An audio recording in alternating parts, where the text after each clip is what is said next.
வணக்கம் மக்களே. தமிழ்நாடு அரசாங்கம் திடீரென்று சொத்து வரி ஏற்றிருக்குது. இதனால பாதிப்பு யாருக்குன்னு பாத்தீங்கன்னா ஏழை மக்கள் நமக்கு தான். அது எப்படின்னு பாக்குறீங்களா? உதாரணத்துக்கு இவ கடையில வாடகை இருக்கிறவங்க, வீட்டுல வாடகை இருக்கிறவங்க கிட்ட எல்லாம் அந்த சொத்து வச்சிருக்க ஓனர்கள் வந்து வாடகை ஏத்துவாங்க. ஒரு வீட்டு வாடகை இருக்கிறவங்க போயிட்டு சொத்து வரி ஏறிட்டு அதனால வாடகை ஏத்துறோம்னு சொல்லுவாங்க. அதே மாதிரி கடையில இருக்கிறவங்ககிட்டயும் போயிட்டு சொத்து வரி ஏறிச்சு அதனால கடை வாடகை ஏத்துருவாங்க. இப்ப கடையில இருக்கிறவங்க வியாபாரி என்ன பண்ணுவாங்க? கடைக்கு ஜாமான் வாங்க போற நம்ம கிட்ட வந்து கடை வாடகை ஏறிச்சு அதனால இந்த பொருள் விலை ஏறிச்சுன்னு சொல்லி வாடகை ஏற்றிடுவாங்க. அதே மாதிரி ஹவுஸ் ஓனர்களும் வீட்டு வாடகை ஏற்றிடுவாங்க. இதனால பாதிக்கப்படுறது பார்த்தீங்கன்னா ஏழைகள் தான் பாதிக்கப்படுவாங்க. ஏழைகள் தான் சொத்து வரி கொடுக்க வேண்டியதா இருக்குது. இப்போ அரசாங்கம் வந்துட்டு முதலாளிமாருக்கு சொத்து வரி போடுறாங்க. முதலாளிமாருக்கு ஏழைகிட்ட வந்து எங்களுக்கு சொத்து வரி கொடுத்தாங்க அதனால நாங்கள் வாடகை ஏற்றுறோம், பொருள் விலைவாசி ஏற்றுறோம்னு சொல்லிட்டு நம்ம கிட்ட வந்து வாங்கி அப்படியே அரசாங்கத்தை கொடுக்குறாங்க.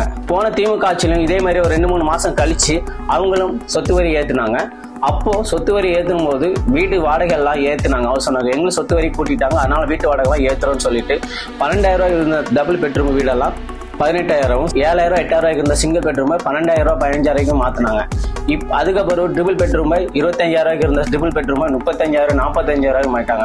இப்ப பாத்தீங்கன்னா ஐஃபையா இருக்கிற அபார்ட்மெண்ட் பாத்தீங்கன்னா டபுள் பெட்ரூம் பாத்தீங்கன்னா 35,000 ஆயிடுச்சு.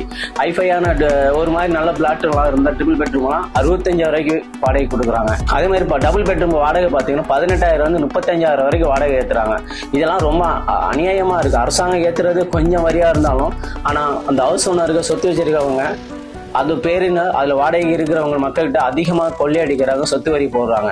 இந்த மாதிரி வீட்டு வாடகை உயர்த்தினது போன ஆட்சியில் வந்து திமுக ஆட்சி தான். அதே தப்பு தான் தமிழ்நாடு முதலமைச்சர் விஜய் அவர்களும் செய்யறாங்க. இந்த சொத்து வரி ஏற்றி ஏழைகளுக்கு பாதிப்பு உண்டாக்குறாங்க. இங்க பாருங்க, இதன் பேரை சொல்லி ஹவுஸ் ஓனர்கள் சொத்து வச்சிருக்கவங்க எல்லாம் வீட்டு வாடகை ஏற்றுவாங்க, கடை வாடகை ஏற்றுவாங்க. இன்னைக்கு சாப்பாடு, உணவு, டீ எல்லா விலையும் ஏற போகுது. தயவு செய்து முதலமைச்சர் அவர்கள் இந்த சொத்து வரி குறைக்கிற போது மக்கள்கிட்ட வீட்டு வாடகை கூட்டக்கூடாது, கடை வாடகை கூட்டக்கூடாதுன்னு ஒரு கோரிக்கை வைங்க. இல்லைன்னா அவங்களுக்கு கம்மியான 4 மடங்கு சொத்து வரி வைக்காம கம்மியான சொத்து வரியை கொடுங்க.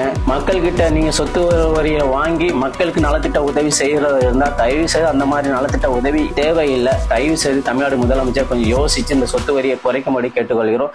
இதனால பாதிக்கப்படுறது வாடகை வீட்டுல இருக்கிற அப்பாவி மக்கள்களும் ஏழை மக்கள்களும் தான் பாதிக்கப்படுறாங்க. சொத்து இருக்கிறவங்க வாடகை வீடு விட்டு கடை வச்சு பிசினஸ் செஞ்சுறவங்க இந்த சொத்து வரி எல்லாம் அப்பாவி ஏழை கிட்ட வாடகை இருக்கிறவங்க தான் வாங்கி அவங்களுக்கு கொடுப்பாங்க.